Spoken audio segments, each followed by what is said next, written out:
ನಮಸ್ಕಾರ ಗೆಳೆಯರಿ, stock market Kannada ಚಾನಲ್ಗೆ ಸ್ವಾಗತ ಸುಸ್ವಾಗತ. ಗೆಳೆಯರಿ, ವಿಡಿಯೋದಲ್ಲಿ ಬಹಳ ಇಂಪಾರ್ಟೆಂಟ್ ಆಗಿರುವಂತ ಅಪ್ಡೇಟ್ ಗಳನ್ನ ನಿಮ್ಮ ಮುಂದೆ ತರ್ತಾ ಇದ್ದೀನಿ. ಈಗಾಗಲೇ ಹಲವಾರು ಪ್ರಶ್ನೆಗಳು ಈ ಟಾಪಿಕ್ ಬಗ್ಗೆ ಕಮೆಂಟ್ ಸೆಕ್ಷನ್ ಅಲ್ಲಿ ಬಂದಿದ್ದಾವೆ. ಅದೇನು ಅಂತಂದ್ರೆ ದೀಪಾವಳಿ ಷೇರುಗಳ ಬಗ್ಗೆ. ನಾನು ಈಗಾಗಲೇ ನಿನ್ನೆ ವಿಡಿಯೋದಲ್ಲಿ ಹೇಳಿದ್ದೆ, ನನ್ನ ಪರ್ಸನಲ್ ಪಿಕ್ ಗಳ ಬಗ್ಗೆ ನಾನು ಇನ್ಸ್ಟಾಗ್ರಾಮ್ ಅಲ್ಲಿ ಕವರ್ ಮಾಡ್ತೀನಿ ಅಂತ.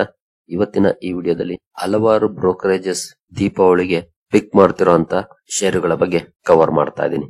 ಸುಮಾರು 9 ಬ್ರೋಕರ್ಸ್ ಸೆಲೆಕ್ಟ್ ಮಾಡಿರುವಂತಹ ಷೇರುಗಳನ್ನ ನಿಮ್ಮ ಮುಂದೆ ತರ್ತಾ ಇದ್ದೀನಿ. ಅದ ಕಾರಣಕ್ಕೂ ಕಣ್ಮುಚ್ಕೊಂಡು ತಗೊಳಕ್ ಹೋಗ್ಬೇಡಿ, ಸ್ಟಡಿ ಮಾಡಿ.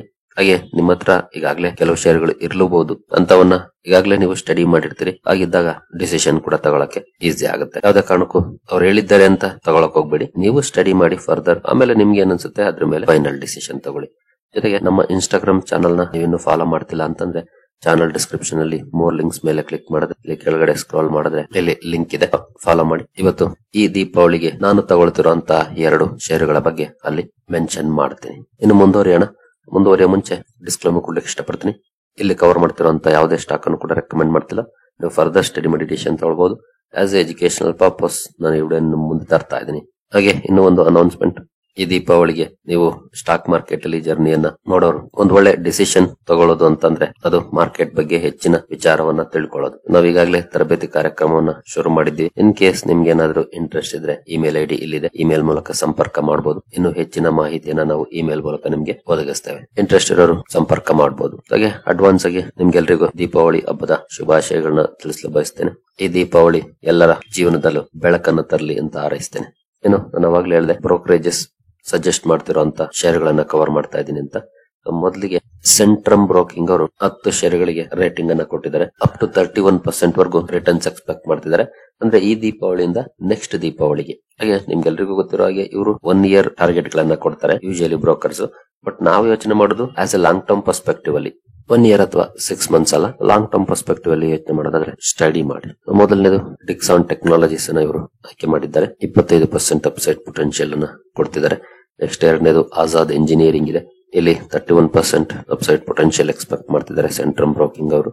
ಹಾಗೆ ಸಿರ್ಮಾ SGS ಟೆಕ್ನಾಲಜಿ ಇಲ್ಲಿ 25% ಎಕ್ಸ್ಪೆಕ್ಟ್ ಮಾಡ್ತಿದ್ದಾರೆ.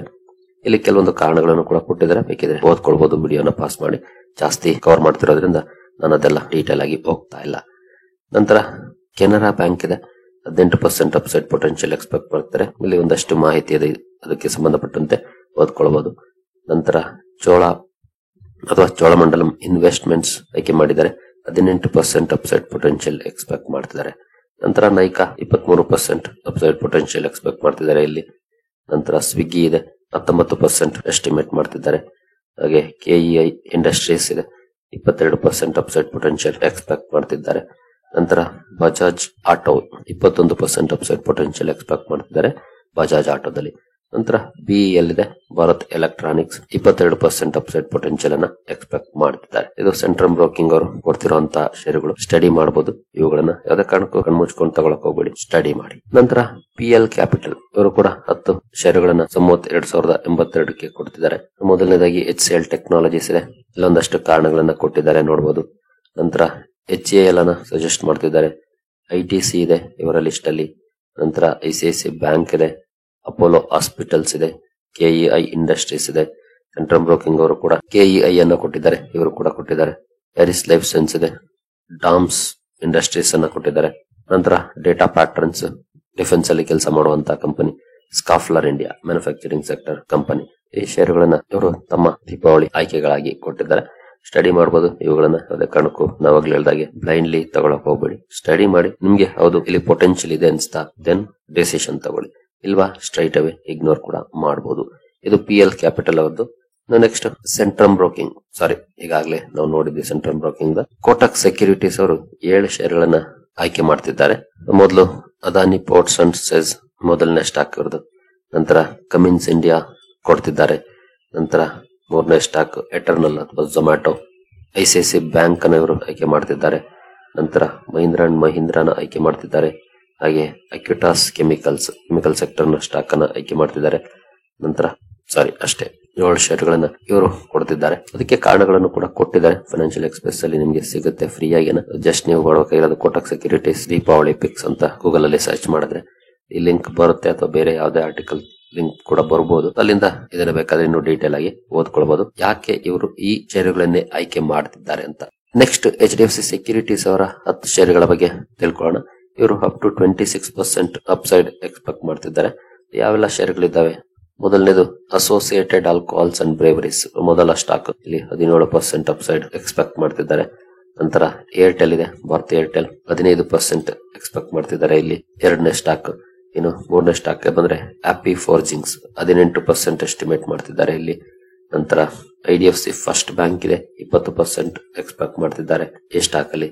ಹಾಗೆ JSW ಎನರ್ಜಿ ಇದೆ, ಅಪ್ಸೈಡ್ 17% ಎಕ್ಸ್ಪೆಕ್ಟ್ ಮಾಡ್ತಿದ್ದಾರೆ.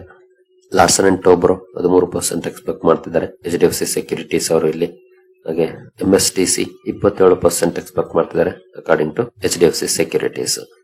ನಂತರ ನಾರ್ತನ್ ಆರ್ಕ್ ರೀಸೆಂಟ್ ಆಗಿ ಬಂದಂತ ಕಂಪನಿ 24% ಎಕ್ಸ್ಪೆಕ್ಟ್ ಮಾಡ್ತಿದ್ದಾರೆ ನಾರ್ತನ್ ಆರ್ಕ್ ಅಲ್ಲಿ. ನಂತರ ಪಿಡಿಲೈಟ್ ಇಂಡಸ್ಟ್ರೀಸ್ ಇದೆ, 13% ಎಕ್ಸ್ಪೆಕ್ಟ್ ಮಾಡ್ತಿದ್ದಾರೆ HDFC ಸೆಕ್ಯೂರಿಟೀಸ್ ಅವರು. ಹಾಗೆ ಶೀಲಾ ಫೋಮ್ ಇಲ್ಲಿ 23% ಎಕ್ಸ್ಪೆಕ್ಟ್ ಮಾಡ್ತಿದ್ದಾರೆ. ಈ 10 ಷೇರುಗಳನ್ನ HDFC ಸೆಕ್ಯೂರಿಟೀಸ್ ಅವರು ಆಯ್ಕೆ ಮಾಡ್ಕೊಂಡಿದ್ದಾರೆ. ಸ್ಟಡಿ ಮಾಡಬಹುದು ಇವುಗಳನ್ನು ಕೂಡ ಈ ದೀಪಾವಳಿಗೆ. ಇನ್ನು ಮೋತಿಲಾಲ್ ಓಸ್ವಾಲ್ ಅವರು ಕೂಡ 10 ಷೇರುಗಳನ್ನ ಆಯ್ಕೆ ಮಾಡಿದ್ದಾರೆ. ಯಾವೆಲ್ಲ ಷೇರುಗಳಿದ್ದಾವೆ ಅಂತ ನಾವು ನೋಡಿದರೆ, ಮೊದಲನೇದಾಗಿ SBI state bank of India ಇದೆ, 13% ಅಪ್ಸೈಡ್ ಎಕ್ಸ್ಪೆಕ್ಟ್ ಮಾಡ್ತಿದ್ದಾರೆ ಮೋತಿಲಾಲ್ ಓಸ್ವಾಲ್ ಅವರು. ಅದಕ್ಕೆ ಹಲವು ಕಾರಣಗಳನ್ನ ಇಲ್ಲಿ ಕೊಟ್ಟಿದ್ದಾರೆ, ಒಂದ್ಸಲ ಓದ್ಕೊಳ್ಬಹುದು. ನಂತರ ಮಹೀಂದ್ರಾ ಅಂಡ್ ಮಹೀಂದ್ರಾ ಇಲ್ಲಿ 15% ಎಕ್ಸ್ಪೆಕ್ಟ್ ಮಾಡ್ತಿದ್ದಾರೆ. ಕಾರಣಗಳನ್ನು ಕೂಡ ಇಲ್ಲಿ ಮೆನ್ಷನ್ ಮಾಡಿದ್ದಾರೆ, ಒಂದ್ಸಲ ಓದ್ಕೊಳ್ಬಹುದು, ವಿಡಿಯೋ ಪಾಸ್ ಮಾಡಿ. ನಂತರ ಭಾರತ್ ಎಲೆಕ್ಟ್ರಾನಿಕ್ಸ್ ಇಲ್ಲಿ 19% ಎಕ್ಸ್ಪೆಕ್ಟ್ ಮಾಡ್ತಿದ್ದಾರೆ, ಕಾರಣಗಳನ್ನ ನೋಡ್ಕೊಳ್ಬಹುದು. ಸ್ವಿಗ್ಗಿ ಇದೆ, ಇಲ್ಲೂ ಕೂಡ ಇಲ್ಲಿ 20% ಎಕ್ಸ್ಪೆಕ್ಟ್ ಮಾಡ್ತಿದ್ದಾರೆ. ನಂತರ ಇಂಡಿಯನ್ ಹೋಟೆಲ್ಸ್, ಟಾಟಾ ಗ್ರೂಪ್ ನ ಕಂಪನಿ ಇಂಡಿಯನ್ ಹೋಟೆಲ್ಸ್ ಅನ್ನು ಕೂಡ ಅವರು ಆಯ್ಕೆ ಮಾಡಿದ್ದಾರೆ, 19% ಎಕ್ಸ್ಪೆಕ್ಟ್ ಮಾಡ್ತಿದ್ದಾರೆ ಇಲ್ಲಿ.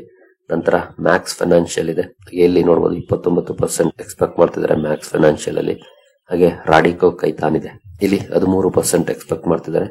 ಇನ್ನು ಡೆಲಿವರಿಯಲ್ಲಿ 21% ಎಕ್ಸ್ಪೆಕ್ಟ್ ಮಾಡ್ತಿದ್ದಾರೆ, ಡೆಲಿವರಿಯಲ್ಲಿ ಮೋತಿಲಾಲ್ ಓಸ್ವಾಲ್ ಅವರು. ಹಾಗೆ ಹೆಲ್ಟಿ ಫುಡ್ಸ್ ಕೂಡ ಇದೆ, ಹೆಲ್ಟಿ ಫುಡ್ಸ್ ಅಲ್ಲಿ 35% ಎಸ್ಟಿಮೇಟ್ ಮಾಡ್ತಿದ್ದಾರೆ. ನಂತರ VIP ಇಂಡಸ್ಟ್ರೀಸ್ ಇದೆ, VIP ಇಂಡಸ್ಟ್ರೀಸ್ ಅಲ್ಲಿ 24% ಎಕ್ಸ್ಪೆಕ್ಟ್ ಮಾಡ್ತಿದ್ದಾರೆ ಒಂದು ವರ್ಷದಲ್ಲಿ. ಈ ಎಲ್ಲ ಕಂಪನಿಗಳನ್ನು ಕೂಡ ಸ್ಟಡಿ ಮಾಡಬಹುದು. ಅಗೇನ್ ಮನಿ ಕಂಟ್ರೋಲ್ ಅಲ್ಲಿ ಆರ್ಟಿಕಲ್ ಸಿಗುತ್ತೆ, ಒಂದ್ಸಲ ಓದಿ ಯಾವೆಲ್ಲ ಕಾರಣಗಳಿದ್ದಾವೆ ಅನ್ನೋದನ್ನ ತಿಳ್ಕೊಳ್ಳಿ ಇವರು ಆಯ್ಕೆ ಮಾಡಿರೋದಕ್ಕೆ. ಆನಂತರ ನಿಮಗೆ ಯಾವ್ದು ಸರಿ ಅನ್ಸುತ್ತೋ ಅಂತ ಆ ಕಡೆ ಆಯ್ಕೆ ಮಾಡಿ. ಮೋತಿಲಾಲ್ ಓಸ್ವಾಲ್ ಅವರ 10 ಷೇರುಗಳನ್ನ ನೋಡಿದಿರಿ. ನೆಕ್ಸ್ಟ್ ನಿರ್ಮಲ್ ಬಂಗ್ ಅವರ ಷೇರುಗಳನ್ನ ನೋಡೋಣ. ಈಗ ನಿರ್ಮಲ್ ಬಂಗ್ ಅವರ ಮೊದಲನೇ ಸ್ಟಾಕ್ ಡಿಫ್ಯೂಷನ್ ಎಂಜಿನಿಯರ್ಸ್ ನೋಡಬಹುದು, ಇಲ್ಲಿ 22% ಅಪ್ಸೈಡ್ ಎಕ್ಸ್ಪೆಕ್ಟ್ ಮಾಡ್ತಿದ್ದಾರೆ ನಿರ್ಮಲ್ ಬಂಗ್ ಅವರು. ನಂತರ ಫಿನೋಲೆಕ್ಸ್ ಇಂಡಸ್ಟ್ರೀಸ್ ಇದೆ ಎರಡನೇ ಆಯ್ಕೆಯಾಗಿ ನಿರ್ಮಲ್ ಬಂಗ್ ಅವ್ರದ್ದು, 46% ಎಕ್ಸ್ಪೆಕ್ಟ್ ಮಾಡ್ತಿದ್ದಾರೆ ಫಿನೋಲೆಕ್ಸ್ ಇಂಡಸ್ಟ್ರೀಸ್ ಅಲ್ಲಿ. ನಂತರ GSK Glaxo Smith Kline pharma 24% upside expect ಮಾಡ್ತಿದ್ದಾರೆ ನಿರ್ಮಲ್ ಬಂಗ್ ಅವರು. ನಂತರ GNG ಎಲೆಕ್ಟ್ರಾನಿಕ್ಸ್ 52% ಎಕ್ಸ್ಪೆಕ್ಟ್ ಮಾಡ್ತಿದ್ದಾರೆ GNG ಎಲೆಕ್ಟ್ರಾನಿಕ್ಸ್ ಅಲ್ಲಿ. ನಂತರ ICICI ಬ್ಯಾಂಕ್ 18% ಎಕ್ಸ್ಪೆಕ್ಟ್ ಮಾಡ್ತಿದ್ದಾರೆ. ನಂತರ ಸ್ಟವ್ ಕ್ರಾಫ್ಟ್ ಇಲ್ಲಿ 30% ಎಕ್ಸ್ಪೆಕ್ಟ್ ಮಾಡ್ತಿದ್ದಾರೆ. TCS ಅಲ್ಲಿ 22% ಎಕ್ಸ್ಪೆಕ್ಟ್ ಮಾಡ್ತಿದ್ದಾರೆ.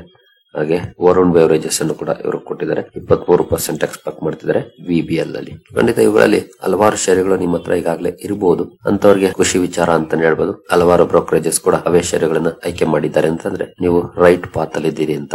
ಹಾಗೆ ಹೊಸ ಷೇರುಗಳನ್ನ ತಗೊಳ್ಳೋದಕ್ಕಿಂತ ಈಗಾಗಲೇ ಇರೋವನ್ನ ಅವರೇಜಿಂಗ್ ಮಾಡೋದು ಕೂಡ ಒಳ್ಳೆ ಡಿಸಿಷನ್ ಆಗುತ್ತೆ. ಬಟ್ ಪೊಟೆನ್ಶಿಯಲ್ ಇರುವಂತವನ್ನ ಅವರೇಜಿಂಗ್ ಮಾಡಬೇಕು, ಯಾವ್ದೋ ಸುಮ್ನೆ ಬಿದೋಗಿದೆ ಅಂತ ತಕ್ಷಣ ತಗೊಳ್ಳೋದಲ್ಲ, ಪೊಟೆನ್ಶಿಯಲ್ ಇರುವಂತದ್ದನ್ನ ಅವರೇಜಿಂಗ್ ಮಾಡಿದ್ರೆ ಬೆಟರ್ ಆಗುತ್ತೆ. ನಿರ್ಮಲ್ ಬಂಗ್ ಅವರ ಷೇರುಗಳನ್ನ ನಾವು ನೋಡಿದ್ವಿ.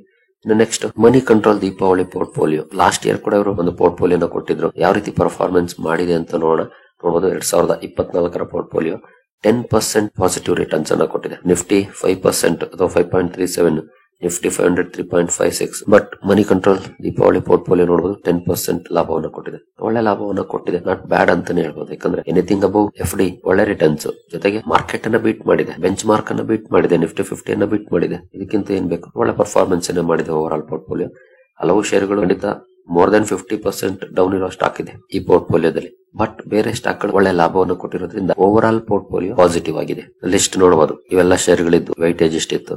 ಕೆಲವು ಷೇರುಗಳು 20, 30, 50% ಬಿದ್ದಿದ್ದಾವೆ, ಕೆಲವು ಷೇರುಗಳು 20, 30, 50% ಲಾಭವನ್ನು ಕೊಟ್ಟಿದ್ದಾವೆ. ಆಗ ಓವರ್ ಆಲ್ ತಗೊಂಡಾಗ ಡೈವರ್ಸಿಫೈ ಆಗಿತ್ತಲ್ಲ, 10% ಪಾಸಿಟಿವ್ ಇದೆ. ಇದರಲ್ಲಿ ಟ್ರೆಂಡ್ ಲಾಸ್ಟ್ 1 ಇಯರ್ ಅಲ್ಲಿ 53% ಡೌನ್ ಇದೆ, ಇದೇ ಪೋರ್ಟ್ಫೋಲಿಯೋದಲ್ಲಿ ಇದೆ. ಬಟ್ ಬೇರೆ ಸ್ಟಾಕ್ ಪಾಸಿಟಿವ್ ಆಗಿರೋದ್ರಿಂದ ಓವರ್ ಆಲ್ ಪೋರ್ಟ್ಫೋಲಿಯೋ ನೆಗೆಟಿವ್ ಆಗಿಲ್ಲ, 10% ಪಾಸಿಟಿವ್ ಇದೆ. ಈ ಸಲನು ಕೂಡ ಕೊಟ್ಟಿದ್ದಾರೆ. ಮಿನಿಮಮ್ ಇನ್ವೆಸ್ಟ್ಮೆಂಟ್ 1,20,000 ಅಂತ ಹೇಳಿದ್ದಾರೆ. ಅದು 3ನೇ ತಾರೀಕಿಗೆ ಇವರು ಕೊಟ್ಟಿದ್ದಾರೆ. ಯಾವೆಲ್ಲ ಷೇರುಗಳಿದಾವೆ ಅಂತ ಬೇಕಾದ್ರೆ ಒಂದ್ಸಲ ನೋಡ್ಕೊಳ್ಬಹುದು. ಇಲ್ಲಿ ವೈಟೇಜ್, ಒಂದು ಶೇರ್ ಅಲ್ಲಿ ಎಷ್ಟು ವೈಟೇಜ್ ಕೊಡ್ತಾರೆ ಅಂತ ನೋಡ್ಬೋದು. ಒಂದ್ಸಲ ನೋಡ್ಕೊಂಬಿಡಿ. ಇದನ್ನ ಜಾಸ್ತಿ ಕವರ್ ಮಾಡಕ್ ಆಗೋದಿಲ್ಲ, ಯಾಕಂದ್ರೆ ಸಬ್ಸ್ಕ್ರೈಬರ್ಸ್ ಗೆ ಮಾತ್ರ ಸಿಗುವಂತದ್ದು, ಎಲ್ರಿಗೂ ಸಿಗುವಂತದ್ದಲ್ಲ. ಈ ಎಲ್ಲ ಷೇರುಗಳನ್ನ ಇವರು ಕೊಟ್ಟಿದ್ದಾರೆ. ಬೇಕಿದ್ರೆ ಅದನ್ನ ಸ್ಕ್ರೀನ್ ಶಾಟ್ ತಗೊಂಡು ಆಮೇಲೆ ನೋಡ್ಕೊಳ್ಳಿ. ನೆಕ್ಸ್ಟ್ ಏಂಜಲ್ ಒನ್ ಅವರು ಕೂಡ ಕೆಲವು ಷೇರುಗಳನ್ನ ಆಯ್ಕೆ ಮಾಡಿದ್ದಾರೆ, ಅವುಗಳನ್ನು ನೋಡೋಣ. ಹಾಗೆ ಇವರು ಟೆಕ್ನಿಕಲ್ ಅನಾಲಿಸಿಸ್ ಬೇಸಿಸ್ 5 ಷೇರುಗಳನ್ನ ಆಯ್ಕೆ ಮಾಡಿದ್ದಾರೆ. ಫಂಡಮೆಂಟಲ್ ವೈಸ್ ಅಲ್ಲ, ಟೆಕ್ನಿಕಲ್ ವೈಸ್. ಮೊದಲನೇ ಸ್ಟಾಕ್ ನೋಡಬಹುದು, ಬ್ಯಾಂಕ್ ಆಫ್ ಬರೋಡಾ ಇದೆ. 26% ಅಪ್ಸೈಡ್ ಎಕ್ಸ್ಪೆಕ್ಟ್ ಮಾಡ್ತಿದ್ದಾರೆ ಬ್ಯಾಂಕ್ ಆಫ್ ಬರೋಡಾದಲ್ಲಿ. ನಂತರ LNT ಇದೆ, ಇಲ್ಲಿ 14% ಅಪ್ಸೈಡ್ ಎಕ್ಸ್ಪೆಕ್ಟ್ ಮಾಡ್ತಿದ್ದಾರೆ. ಹಾಗೆ ಸಿರ್ಮಾ SGS ಇದೆ, ಇಲ್ಲಿ 25% ಎಕ್ಸ್ಪೆಕ್ಟ್ ಮಾಡ್ತಿದ್ದಾರೆ ಸಿರ್ಮಾ SGS ಅಲ್ಲಿ. ನಂತರ TCS ಅಲ್ಲಿ 14ರಿಂದ 17% ಎಕ್ಸ್ಪೆಕ್ಟ್ ಮಾಡ್ತಿದ್ದಾರೆ. ನಂತರ ವೇದಾಂತದಲ್ಲಿ 18% ಎಕ್ಸ್ಪೆಕ್ಟ್ ಮಾಡ್ತಿದ್ದಾರೆ. ಈ ಷೇರುಗಳನ್ನ ಇವರು according to technical analysis Angel One ಅವರು ಆಯ್ಕೆ ಮಾಡಿದ್ದಾರೆ. ಸ್ಟಡಿ ಮಾಡಿ, ಅದೇ ಕಾರಣಕ್ಕೂ ಕಣ್ಮುಚ್ಕೊಂಡು ತಗೊಳಕ್ ಹೋಗ್ಬೇಡಿ. ಹಲವಾರು ಷೇರುಗಳನ್ನ ಕವರ್ ಮಾಡಿದೀನಿ. ಕಾರಣಗಳು ಕೂಡ ಆರ್ಟಿಕಲ್ ಗಳಲ್ಲಿ ಇದೆ, ಒಂದ್ಸಲ ಗೂಗಲ್ ಮಾಡಿ, ಆರ್ಟಿಕಲ್ ಸಿಗುತ್ತೆ, ಫ್ರೀ ಆಗಿ ಅವೈಲೇಬಲ್ ಇದಾವೆ. ಅವುಗಳನ್ನ ಸ್ಟಡಿ ಮಾಡಿದ ನಂತರ ನಿಮ್ಗೆ ಏನ್ ಅನ್ಸುತ್ತೆ ಅದ್ರ ಮೇಲೆ ನಿರ್ಧಾರ ಕೂಡ ಮಾಡಬಹುದು. ಇನ್ನು ಈ ದೀಪಾವಳಿಗೆ ಏನಾದ್ರೂ ನೀವು ಒಳ್ಳೆ ಡಿಸಿಷನ್ ತಗೊಳಕ್ ಬಯಸಿದ್ರೆ ಮಾರ್ಕೆಟ್ಗೆ ಸಂಬಂಧಪಟ್ಟಂತೆ ನಿಮ್ಮ ಜ್ಞಾನವನ್ನ ಹೆಚ್ಚಿಸಿಕೊಳ್ಳಿಕ್ಕೆ ತರಬೇತಿ ಕಾರ್ಯಕ್ರಮದಲ್ಲಿ ಸೇರ್ಕೊಳ್ಬಹುದು. ಇಮೇಲ್ ಮೂಲಕ ಸಂಪರ್ಕ ಮಾಡಿ, ಹೆಚ್ಚಿನ ಮಾಹಿತಿಯನ್ನ ನಾವು ಕೊಡ್ತೀವಿ. ಸರಿ ಗೆಳೆಯರೇ, ಈ ವಿಡಿಯೋ ನಿಮ್ಗೆ ಇಷ್ಟ ಆಗಿದೆ ಅಂದ್ಕೊಳ್ತೀನಿ. ಮುಂದಿನ ವಿಡಿಯೋದಲ್ಲಿ ಸಿಗೋಣ. ಅಲ್ಲಿವರೆಗೂ ಜೈ ಹಿಂದ್, ಜೈ ಕರ್ನಾಟಕ.